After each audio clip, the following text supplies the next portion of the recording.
Para te repercutir esses dados do payroll e a ata do Federal Reserve, a gente conversa agora com José Faria Júnior, CEO da Wagner Investimentos. Seja muito bem-vindo, José. Sempre um prazer dividir tela com você.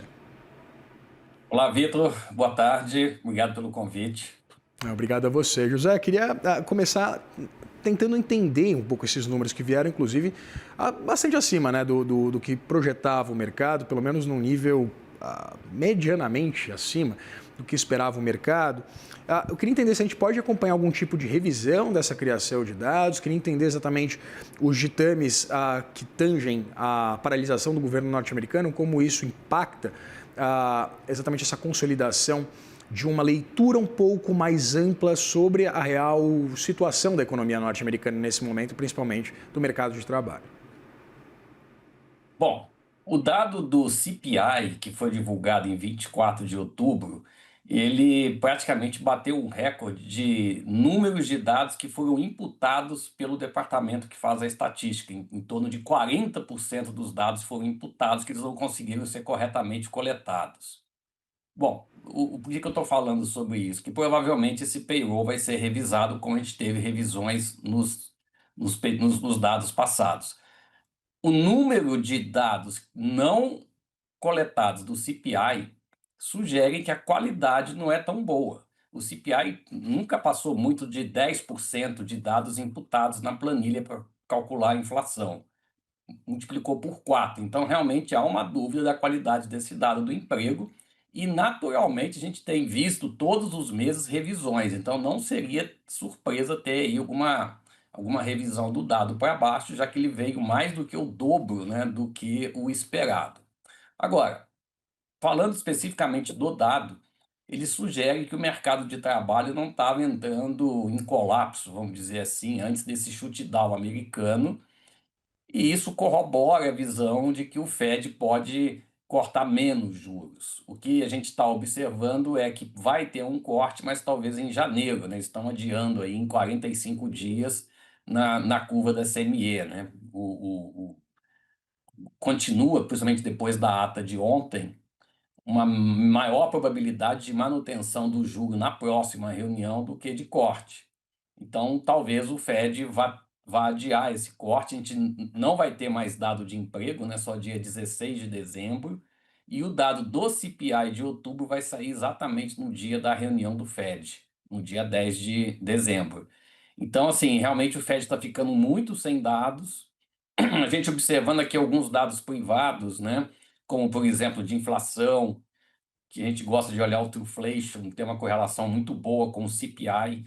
O Truflation subiu, então provavelmente a inflação de novembro e dezembro elas serão mais elevadas do que observadas até agora. O primeiro trimestre, principalmente o primeiro bimestre do ano, costuma ter uma inflação mais alta. Então provavelmente até março, né, essa inflação não vai dar muito sossego aí para o Fed continuar nessa história de querer cortar tanto o juro. A gente é bastante crítico e acredita que não vai ter tanto corte. Porém, para dezembro a gente não tem como cravar se vai ter ou não, né? Faltam 20 dias e o Fed, bem ou mal, colocou lá no último gráfico de pontos que ele cortaria, mas a curva de juros está mudando e o Fed não vai desafiar o mercado. Se continuar assim, é mais provável de não cortar mesmo.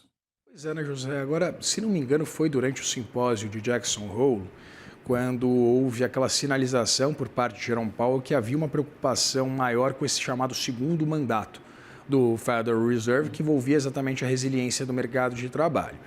Se esses dados trazidos agora pelo payroll, que a gente sabe estavam represados, né, houve essa dificuldade, essa escuridão, esse apagão de dados sobre os quais o Fed poderia se debruçar, se essa inflação resilientemente acima da meta perseguida pelo Federal Reserve, ela se estruturalmente se consolidar, a gente pode ver algum tipo de mudança, pelo menos de diretriz, por parte da autoridade monetária acerca exatamente dessa busca de trazer a inflação para a meta dentro de um cenário de emprego que agora pelo menos a gente tem uma clareza um pouco maior, apesar de não poder ratificar, né, de não poder cravar que esses dados eles não vão ser revisados? Bom, os dados de emprego vão ficar um pouco confusos por causa do shoot-down. Se você pega, por exemplo, o que foi divulgado hoje do Continuous Jobless Claims, né, o número de pessoas recebendo o seguro-desemprego de forma contínua é o maior de 4 anos, apesar das demissões estarem baixas. Então, o mercado de trabalho ele está passando primeiro por um processo de readequação, seja pela questão de imigração, pela questão da EA, e agora a gente tem uma sujeira, vamos dizer assim, nos dados por causa do próprio shutdown. Então, isso vai trazer um pouco de dificuldade de análise, não tenha dúvida. E é interessante também a gente observar o seguinte: a inflação ela vem, né, alta nos Estados Unidos, acima da meta, né, que é o PCI, 2% ao ano, há bastante tempo. E não consegue, né, colocar essa inflação na meta. E observamos o quê? Uma piora do mercado de trabalho no curto prazo. A inflação ela não subiu como as pessoas imaginavam devido às tarifas, e aqui só fazer dois comentários, né? Primeiro que nós aqui da Wagner Investimentos temos sido muito vocais de que as tarifas não iam trazer inflação e que elas iriam prejudicar a questão da atividade. Falamos inclusive na CNN Money desde o início do ano, indo contra, né, todo esse consenso do mercado que as tarifas são inflacionárias. Pois bem, semana passada o Fed de São Francisco soltou um artigo, né, um paper, que estudou as tarifas nos últimos 150 anos, Estados Unidos, França e Inglaterra, e descobriu que tarifa não é inflacionária e que tarifa prejudica o emprego. Ou seja, o que a gente está vendo hoje? A inflação está resistente? Está, mas isso aí não é pela questão especificamente da tarifa, ela já vinha resistente há bastante tempo. Se você olha o Fed de Atlanta, que tem lá o stick price, que é a inflação pegajosa, né, como as pessoas falam, ela historicamente está mais para 2,5, se você pega os últimos 20 anos. A gente está com um stick price acima de 3, 3,3. Então, a inflação está resistente há muito tempo. E o emprego, e ela não subiu, e o emprego piorou com a entrada das tarifas. Então, está muito em linha com o que a gente vinha dizendo e com o que o Fed de São Francisco falou. Agora, por que dificulta a análise? O que a gente vai ter o ano que vem?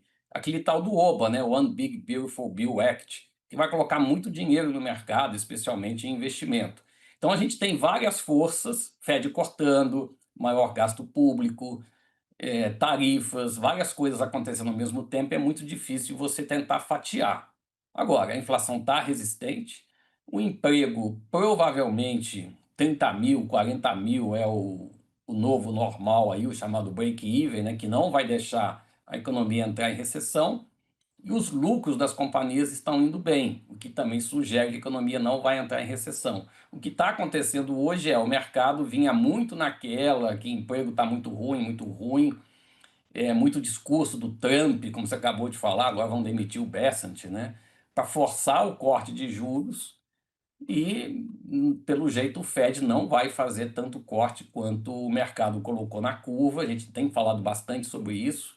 O mercado chegou a colocar mais 4 cortes, hoje está com mais 3. Eu acho que mais 2 é o suficiente, porque todas as métricas que a gente olha de juro real americano pelo Fed de Nova York, pela regra de Taylor, né, que seria a taxa de juros correta pelo Fed de Atlanta, não sugerem que vai ter tanto corte de juros, a não ser que o Fed comece a rasgar muito o manual econômico dele. Então, resumidamente, a gente está com um apagão de dados, tem discursos antagônicos, né? O próprio Steve Meyer lá no Fed quer cortar mais, o Powell está tentando segurar, vai ter uma troca de comando, o mercado está um pouco perdido, né, com relação a isso. Então, muito provavelmente, o que a gente enxerga é que a inflação não vai tão cedo voltar para essa meta. Muito provavelmente Pois ela é. vai continuar 2,5, 3. Pois é, né, José? Não, e existe uma certeza, há pelo menos um médio prazo ali, né, que envolve exatamente essa busca por um sucessor de Jerome Powell à frente do Federal Reserve. Houve essa ironia por parte de Donald Trump, mas a Scott Bessent virou praticamente um headhunter agora, né, buscando um novo presidente para o Federal Reserve, e reduziu pelo menos esses candidatos ao governador Christopher Waller, lá do Federal Reserve, também a governadora Michelle Baumann, ao outro a dirigente do Federal Reserve, Kevin Warsh, ao diretor do Conselho Econômico Nacional da Casa Branca, Kevin Hassett, e a um executivo, inclusive, da BlackRock, aí, esse seria oriundo do setor privado, Rick Rider, ou Reader, Eu queria entender exatamente que esses nomes, ou pelo menos essa tigela aqui, esse bowl de possíveis candidatos, poderia indicar acerca dessa continuidade dos trabalhos do Federal Reserve. O board do Fed ele vai ficar com mais membros, né, indicados pelo Trump. Isso assim que o Powell realmente sair. Aliás, o Powell foi indicado pelo Trump, né? Sim. Vamos lembrar disso, né? E agora o Powell não serve mais. A ideia americana é mais ou menos o seguinte, né? Vai topar uma inflação mais alta. Isso aí a gente está vendo esse movimento de ouro e prata subindo. O Bitcoin realmente está mal e o mercado não está reagindo tão bem hoje, tá? Mas assim, ouro e prata continua, o Bitcoin tem lá algumas questões inerentes às criptos. Por enquanto está indo mal, mas eu acho que vai acabar recuperando. E provavelmente a inflação vai ter muita dificuldade de voltar para a meta. 85% dos títulos novos emitidos pelos Estados Unidos são T-bills, títulos até um ano. Então, a economia está indo bem, está crescendo aí 3%. Você tem aí uma inflação de 2,5% por aí. Então, você vê que o PIB nominal americano está em torno de 5,5%. E se os Estados Unidos colocasse o juro a 3%, você teria muito mais facilidade de pagar a dívida, porque você ia dar meio que um calote, né? Você ia com uma inflação de um PIB de 5,5%, uma inflação de perto de 3%, um juro perto de 3%, um juro real perto de 0%, o PIB crescendo mais do que os juros, você vai pagar a dívida, você não teria tanto problema. Tem um pouco essa ideia, por isso que todas as emissões, ou quase todas, são de curto prazo. Então, assim, a gente não está pessimista com relação aos Estados Unidos. O ponto se o Fed vai insistir muito na tese, que aí entra a historinha do debasement, né, que é você ir para ouro, prata e outras coisas, bolsa, e abandonar título e moeda. Porque se o Fed forçar muito, né, o Trump coloca alguém e essa pessoa começa a rasgar o manual. Não, vamos botar o juro a 3. Isso não parece razoável do ponto de vista econômico, quando você vê que uma taxa neutra está em 1,4, segundo o FED de Nova York, e a inflação está perto de 3. Então, o juro, teoricamente, está no lugar certo hoje. Então, eles vão topar uma inflação mais alta, que a gente está acreditando. Vão baixar um pouco mais o juro, deixar a inflação mais elevada e, e ver se a popularidade do Trump, de certa forma, melhora, ainda mais que ele está falando em entregar aqueles cheques lá o ano que vem em $2.000. Então, essa pessoa que vai assumir o Fed não vai poder, por enquanto, cumprir totalmente o manual. Lembra um pouco o que aconteceu lá na época do Lyndon Johnson, quando ele forçou o presidente do Fed a baixar juros, né? E depois também aconteceu nos anos 70 uma nova forçada de barra no corte de juros americano. Não que eu acho que vai repetir aquela inflação dos anos 70, porque não tem choque de petróleo, né? Mas, assim, é a política mandando na economia. Quando a gente fala que Banco Central é independente, é no papel, né? Que na prática a gente está vendo que de independência não tem nada, né? Pois é, né, José? Depende de quem está no comando do país. Exatamente, depois daquela incursão, tentativa de demissão de diretora, uma discussão acerca exatamente dessa regulamentação, se seria uma autarquia independente, se não seria. Enfim, cenário de completa instabilidade. A gente conversou com José Faria Júnior, CEO da Wagner Investimentos. José, muito obrigado, como sempre, pela disponibilidade de conversar com a gente.